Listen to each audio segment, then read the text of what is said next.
So, Lone Rider here, and I want to talk about bike gearing. There were very few things more personal to the cyclist as far as cycling is concerned than the gearing on his bike.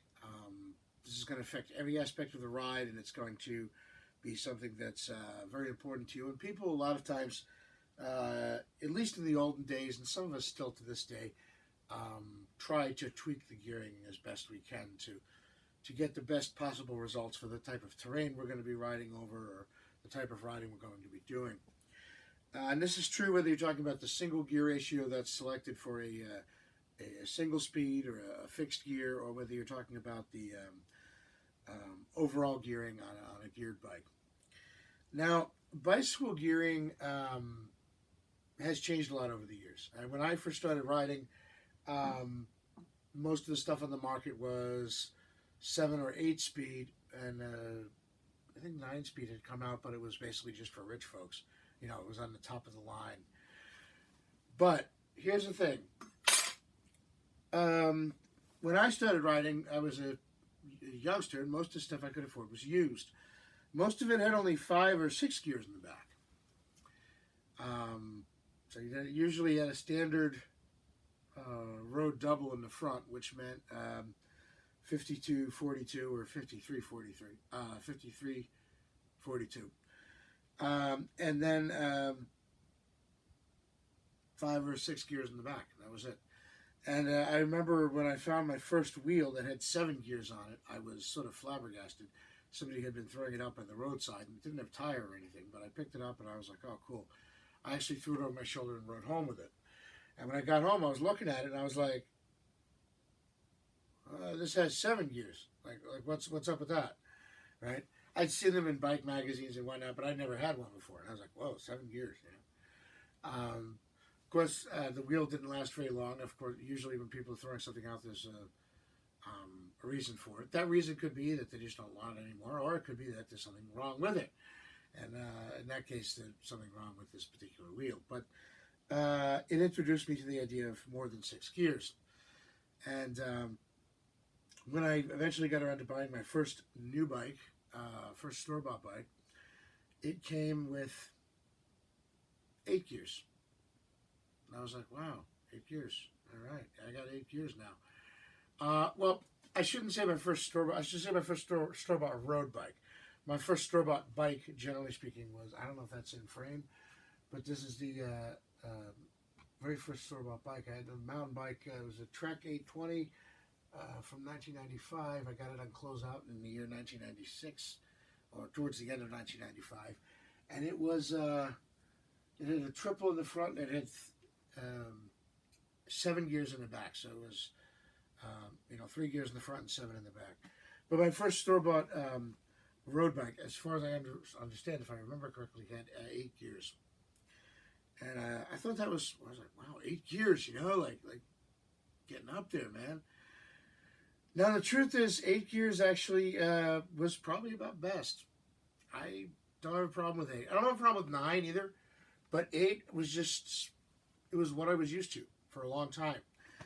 And I remember when I changed from 8 to 9 on the bike I was riding the most at the time, I was like, my other bike still had 8, and I noticed the difference, but it wasn't that bad. And then I got my first 10-speed bike, and that was, I don't know how to explain it, but it was fiddly. I never felt like I was in the right gear. Part of that is the 10-speed was a compact.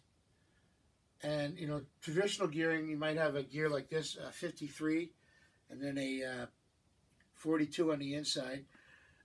More modern road doubles were 53 and then 39. But a compact gearing, traditional setup for compact gearing, which sounds weird because it's not a traditional type of gear, it's a fairly new thing, but maybe not traditional compact gearing, but let's say a typical compact gearing setup today would be a 50-tooth outer chainring and a 34-tooth inner chainring. Now, you'll notice the outer chainring is slightly smaller than the 53 or 52, but the inner chainring is a hell of a lot smaller. And what this aims to do, especially with a wider range rear cassette that goes to a higher tooth count big gear, so basically it allows you to put the equivalent of a mountain bike cassette on your road bike. The idea was that this would duplicate the gearing range found on a standard triple, while being less mechanically complex and doing away with the third gear and lighter and blah, blah, blah. Now, a standard triple, of course, was 52, 32,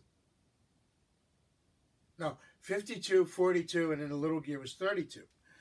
Now, if you're like me and your triple, and I still have it out there, I do still ride it sometimes, is basically a standard bike with a bailout gear. My triple ended up being, it was 53, 39, 28, but it ended up being with a 50, with a compact outer chainring. So 50, it ended up being 50, 39, 28 at the end. That was the final gearing I came up with. And this allowed me to, over like rolling terrain, stay in the big gear longer because the big gear was smaller.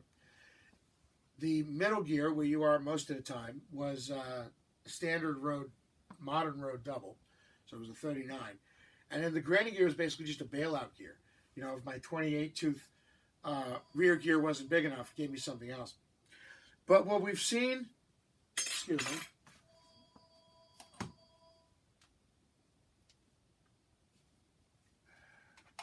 can't seem to get that to stop. But what we've seen with the advent of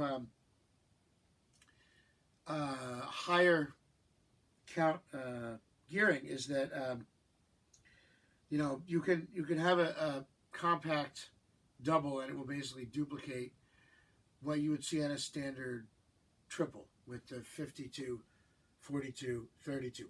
Will it be able to duplicate a customized gearing? Well, no, because customized gearing is customized, right? I mean, that bailout gear of 28, and then your back gear being like a 28, that gives you a 1-to-1 gear ratio. That's pretty wow, you know. You cannot duplicate that with a standard, I should say, with a modern, typical compact gearing. The only way you could is if your rear gear had the biggest tooth count on your rear gear was a 34, because your front inner gear is a 34. So yeah, it allowed you to create essentially a substitute for the modern triple that did away with the inner gear and approximated most of the same gearing, but it there's only so much you could do with it, as far as and you could come close. I mean, I think my bike with the SRAM, I think the big gear on the back is like a 32 or something. It's pretty close, right? 34, 32. But yeah, it's not going to duplicate literally the advantages of a customized triple, but it will duplicate, a standard triple, more or less, and be less mechanically complex and have that not have that third gear, and then therefore be a little lighter and yada yada.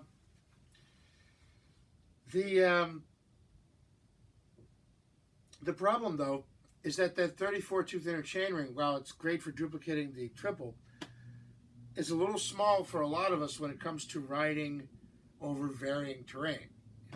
If you're going in a hilly area, you just put it in easy gear and you stay there, make it easier or harder as needed. But you can sort of find that middle gear. If you if you're just riding over flat terrain, again, you find a gear that suits you and you stay there. Maybe you change up or down 1 or 2 notches, but you're good once you find the right gear. Over rolling hills, what I found is that with 10 speed on the back,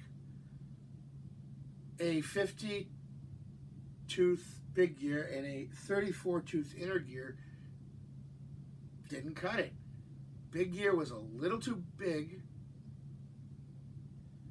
and the inner gear was a little too small. Right? So I couldn't stay in the big gear, even though it was smaller than a normal road double. I couldn't stay in the big gear and maintain the speed I wanted But if I was in a small gear, I felt like I was always spinning out, and I have to keep skipping between gears in the back to try and keep it from spinning out.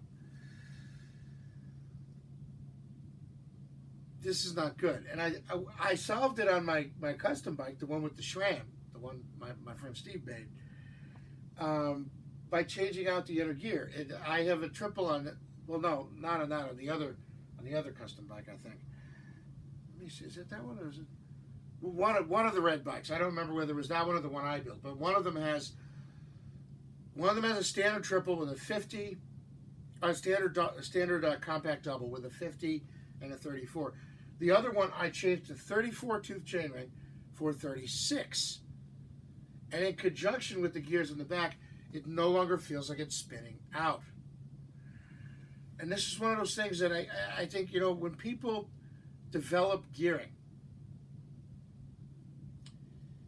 when the bike industry settles on, well, this is going to be the standard, whatever, think about how it's going to be used, right?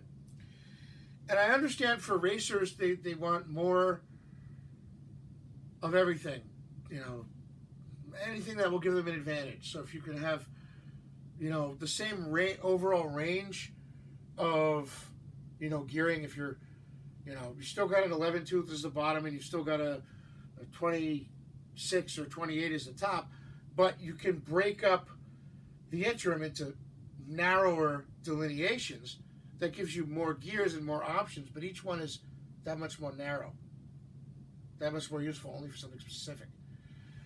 But it gives you more options. But you're still dividing up the same range. You're just dividing it up into smaller bits. I understand why a racer might want that. Why you might want more specialized selection of gears. For the rest of us, it's overkill. And I'm going to be honest, when I'm on a bike that gets more than 9 rear gears, I long for the days of 8-speed. I honestly feel like I'm skipping around all over the frickin' place. And to me, it's a nuisance. To me, I almost wonder if it was done on purpose to make us prematurely wear out our drivetrain so that we have to buy more crap. Right? And then there's the issue, by the way, of tweaking your own gearing. A lot of times it's become increasingly difficult because the things are designed to work together as a system, and that's always kind of been the case, but it becomes, there's less tolerance for improvisation and mixing and matching of parts when everything has a tighter and tighter fit. And one of the things is you can only spread the rear spacing of a road bike so much. I mean, standard track bike spacing was, I think, 120. Old school road bike was 126. Then you had 127 and 128. Modern road bike 130, and then mountain bike and touring bike 135. This is millimeters, the rear axle spacing. Here's the problem. If you want to double the amount of gears in the back from 5 to 10, now they of course have 11 speed and so on and so forth, but let's just say 10. If you want to double the amount of gears in the back of your bike, you can't double the width of the back of the bike because it'll just be, you'll get pedal strike and the chain stays, and it'll be absurd, right? You lose compatibility with all of the wheels, except rear wheels, etc. And you're adding weight to the bike. So what do? You make everything smaller. After a certain point, I believe it was 8-speed. Don't quote me on that, but I believe it was 8-speed. But after a certain point, the chains changed. You cannot fit a 9-speed chain on a, 6 or 7 or 8-speed cassette.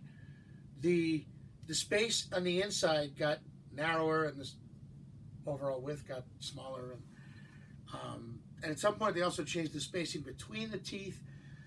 Now with front chainrings, it's not a big deal. I've run 9-speed chainrings on 8-speed bikes and vice versa. It usually works. But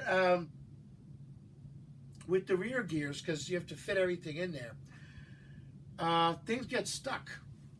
Things get stuck, basically, if you use the wrong size chain. And also, if you think about it, when you make the gears thinner and you make the chains thinner, at some point you lose structural integrity. These things are they're very small pieces of metal that are under an incredible amount of load. And I remember going out on a ride one time, way out. We were way out in, I'm trying to remember the name of the town. It was um, out by Bedminster, I think. But we were riding up a hill. This was back in like '07 or something. I was riding with the guys from the local bike shop, and there's just one guy. He was a big dude, not chubby, just big, and he was going up the hill on his bike, and all of a sudden he like fell, and we were all stopped. We were like, "Oh my gosh, you all right?" And he wasn't hurt or anything. He just tipped over. But it turned out that the reason that he had a problem was because the rear cog that his chain was on had cracked. What happened is the cog had holes drilled around it to lighten the metal, and it had flexed this way.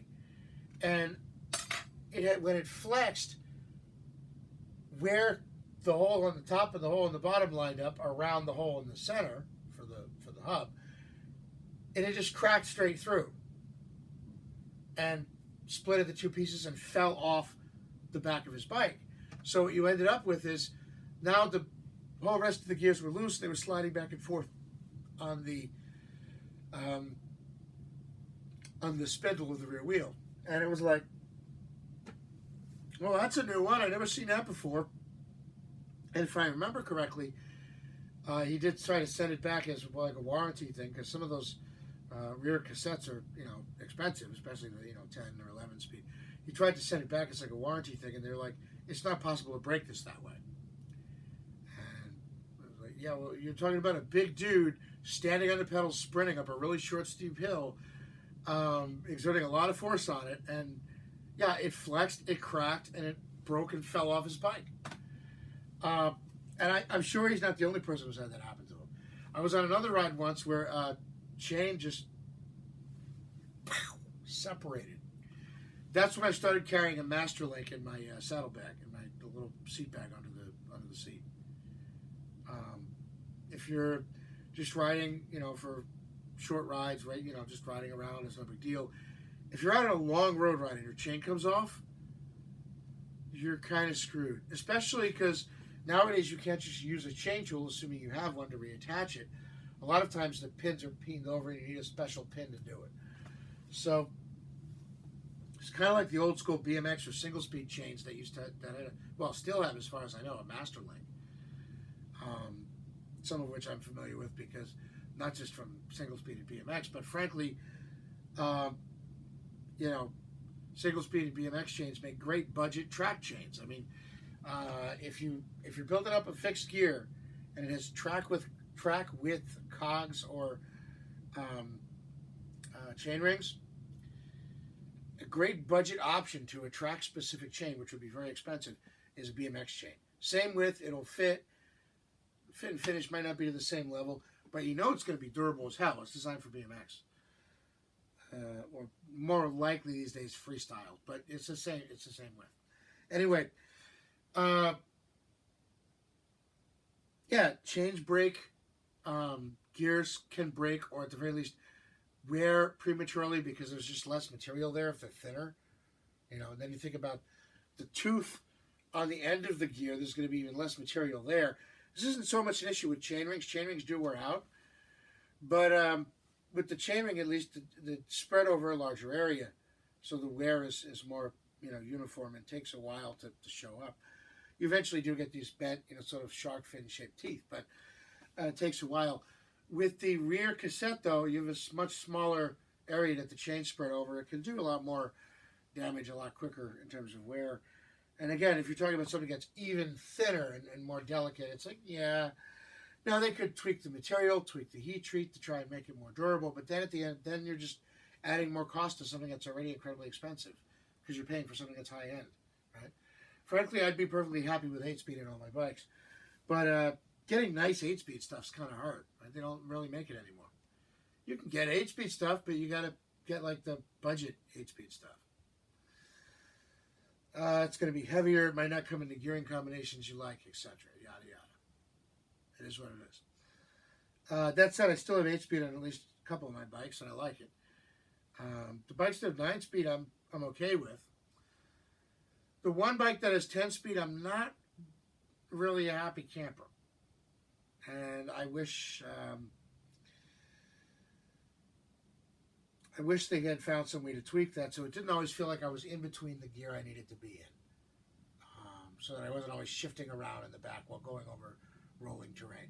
And I honestly think the way to do that, you change the front gearing slightly. If instead of a 50 and a 34, they offered you a 50 and a 35 or a 50 and a 36, your choice, or if, maybe you just go out and buy a chainring. They're cheap enough. But which is what I did. I went out and I got myself a 36 and I put it on what a 34 was, and boom, much better gearing. And I guess I wish that the bike company people had thought of that, so I didn't have to go out and buy the chainring and put it on myself. Is all I'm saying. You get a brand new bike. The bike with the 10-speed was, I didn't pay retail for it, but I think the retail was over $1,000. It was like a $1,200 bike. You drop like $1,100 or $1,200 on something, you don't want the damn thing to need upgrades right out of the box just to make it work, right? Seriously. So yeah, it's a chainring. It doesn't cost much. I mean, even if you bought like a really high-end chainring, it's not that expensive. But the point is that gearing, like I said, is one of the most personal aspects of your bike. It's going to affect the relationship between you and your bike and how you interact with each other, and between you and your bike as a unit and the environment you're riding in, the terrain you're riding in. How do you handle that hill? Can you keep up with the people you're riding with? Are you tired afterwards, or do you still have energy for another climb? Do you get frustrated with your ride, or do you look forward to doing it again? These are all things that, I mean, there's a lot of stuff that goes into this. It's a whole spectrum of things. But the one thing that really has an overarching impact is the gearing on the bike. The wrong gearing is a son of a bitch. And with a lot of this modern gearing, the way they have them set up, it's almost like they haven't thought through everything. And a simple change, adding a tooth or two here or there, makes a big difference. Makes a big difference. So just a thought on modern bike gearing and how it's changed, and some things that maybe they should do a bit differently. Lone Rider out.